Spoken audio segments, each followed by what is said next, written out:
یه دسر خوشمزه و فوق‌العاده راحت با موادی در دسترس.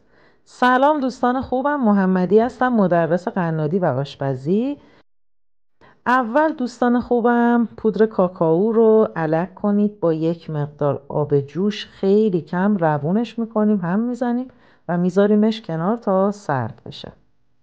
خب حالا تخم مرغمون رو به همراه وانیل و مقداری شکر هم میزنیم در حدی که پفی و کرم رنگ و کشدار بشه. دوستان دورگیری فراموش نشه.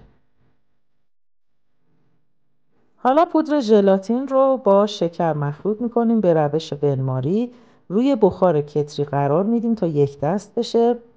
شیر رو از قبل گرم میکنیم و نیازی نیست به جوش بیاد. مواد زرده تخم مرغ رو بهش اضافه میکنیم، هم میزنیم تا یک دست بشه و اون شیر رو پودر ژلاتین هم بهش اضافه میکنیم، زیرش رو خاموش میکنیم. حالا خامه گرم رو بهش اضافه میکنیم و من دو قسمتش کردم. یه قسمت همون مواد پودر کاکائو رو اضافه کردم و قالبم رو از قبل چرب کردم. یه لایه کاکائویی، بعد که یه مقدار نیم بند شد لایه سفید رو روش میریزیم و چند ساعت داخل یخچال بمونه و به همین خوشمزگی و جذابی میشه. نوش جونتون.